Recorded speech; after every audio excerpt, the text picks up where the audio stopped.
গত ৩ই ডিসেম্বর চিত্রনায়ক ওমর সানির বাসায় চুরির ঘটনা ঘটে। চুরির ঘটনায় ১৩ দিনের মাথায় এবার বাসায় ডাকাতি হয়েছে বলে জানালেন এই অভিনেতা। বাসায় ঢুকে ডাকাতির বিষয়টি টের পান বলে জানান ওমর সানি। ডাকাতির খবরটি নিশ্চিত করে জনপ্রিয় এই চিত্রনায়ক। ওমর সানি রাজধানীর বারাটা থানার একটি আবাসিক এলাকায় থাকেন। তার স্ত্রী চিত্রনায়িকা মৌসুমী বছর খানেকের বেশি সময় ধরে মেয়ের সঙ্গে যুক্তরাষ্ট্রে আছেন।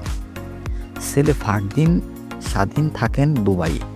এই বাসায় ওমর সানির সঙ্গে তার এক সহকারী থাকেন। ডাকাতির ঘটনা ব্যাখ্যা করে ওমর সানি জানান, প্রয়োজনীয় কাজে আমি বাসার বাইরে ছিলাম। ১২টার পর ঘরের মেইন গেট দিয়ে ঢুকে দেখি ড্রেসিং রুমে ঢুকতে পারছি না, ভেতর থেকে বন্ধ। বেডরুমের চাবিটাও আমার ভেতরে ছিল।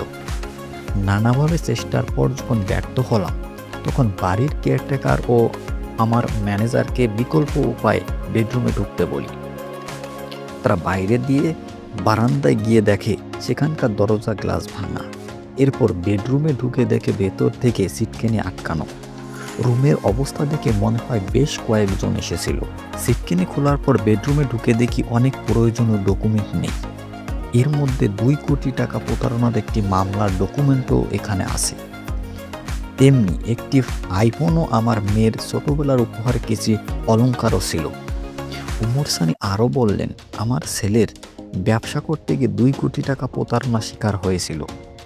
এই নিয়ে একটি মামলা চলছিল, সামনে এই মামলার রায় ঘোষণার কথা।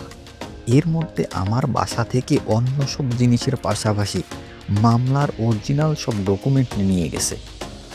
বেডরুমে একটি দামি ল্যাপটপও ছিল, তা কিন্তু নিয়ে যায়নি। তার মানে এটা নিশ্চিত যারা এসেছিল তাদের টার্গেট ছিল মামলার অরিজিনাল ডকুমেন্ট নিয়ে যাওয়া। আমি সত্যিই হতবাক এমন ঘটনায়। বারবার মনে হচ্ছিল এটা তো শুধু ফিল্মেই সম্ভব, যা আমি বাস্তবেই দেখলাম।